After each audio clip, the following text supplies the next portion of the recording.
ஆன்மீக அன்பர்களே, இப்பொழுது கள்ளழகர் கொஞ்சம் கொஞ்சமாக வைகை ஆற்றில் வந்து கொண்டிருக்கிற அந்த அருமையான காட்சியை நாம் பார்க்கிறோம். கொண்டல் வண்ணனை, கோவளவாய் வெண்ணெய் உண்ட வாயனை, அண்டர்கோன் அணி அரங்கனை, கண்ட கண்கள் மற்றொன்றினை காணாவே என்று ஆழ்வார் பெருமக்கள் கொண்டாடுவார்கள்.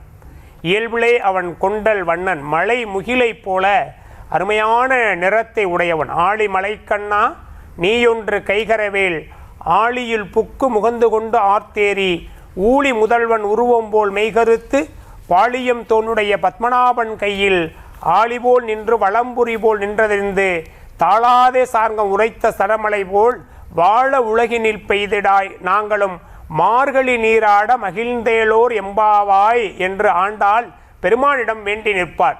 அதை போல இன்று இருக்கக்கூடிய மக்கள் அத்துணை பேருமே இறைவனிடம், அழகரிடம் நாங்கள் மகிழ்ந்தாடுவதற்கோர் வாய்ப்பைத்தா என்று கேட்டதைப் போல அவர்கள் மகிழ்ந்து ஆடுவதற்காகவும் அவர்களோடு சேர்ந்து ஆடுவதற்காகவும் அழகர் இங்கே வைகை ஆற்றில் வந்து கொண்டிருக்கிற அந்த அருமையான காட்சியை பார்க்கிறோம்.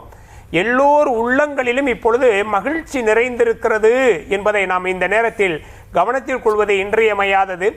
பொதுவாக மானுட பிறவி நாம் எடுத்திருப்பதனுடைய நோக்கமே என்ன என்று சொன்னால் இறைவனை அறிவதுதான். ஆனால் இறைப்பரம்பொருளை விட்டு இந்த உலகத்து பொருள்கள் மீது ஆசைப்படாமல், இது நிலையானது அல்ல, இறைப்பரம்பொருள் மட்டும்தான் நிலையானது என்பதை நமக்கு உணர்த்துவதற்காகத்தான் அப்பொழுது இறைவன் நம்மளை தேடி வருகிறார்.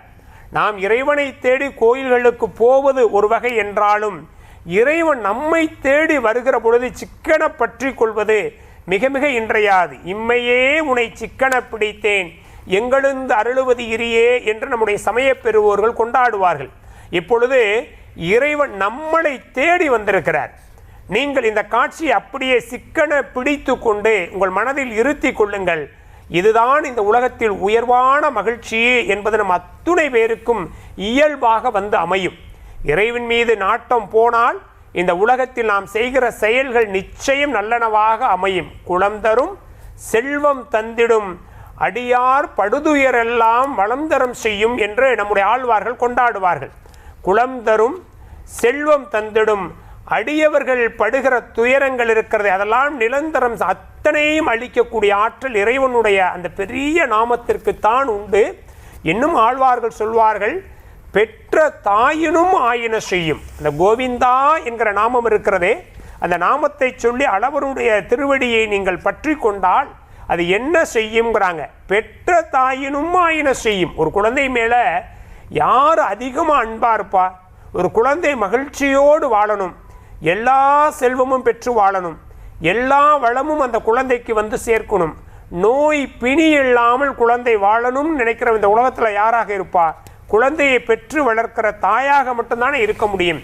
ஆனால் நம்முடைய அழகர் இருக்கிறார், அவர் எப்படிப்பட்டவர்? பெற்ற தாயினும் ஆயின செய்யுமா. ஒரு குழந்தையை பெற்றெடுத்த தாய் அந்த குழந்தை எவ்வளவு மகிழ்ச்சியாக வாழ வேண்டும் என்று ஆசைப்படுவாளோ, அந்த குழந்தையினுடைய வாழ்க்கையில் எல்லா செல்வமும் செல்வாக்கும் வர வேண்டும் என்று ஆசைப்படுவாளோ, அதைவிட ஒருபடி மேலாக ஆசைப்படக்கூடியவர் நம்முடைய பரம்பொருளாக இருக்கிற திருமால்.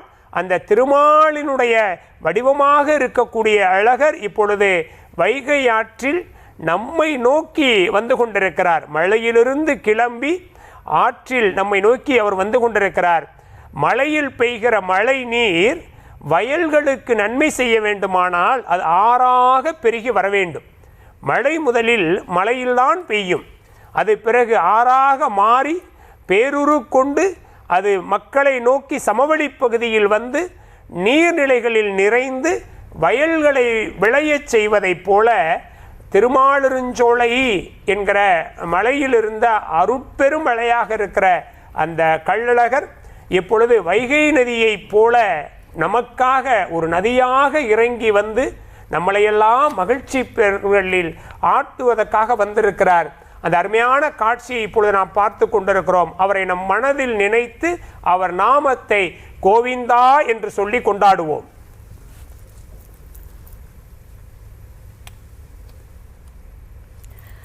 மதுரையில் வைகை ஆற்றில் கள்ளழகர் இறங்கிய அந்த நிகழ்வை பார்த்து கொண்டிருக்கிறோம். இதனுடைய சிறப்புகளை எம்முடைய விருந்தினர்கள் தர நாம் கேட்டோம்.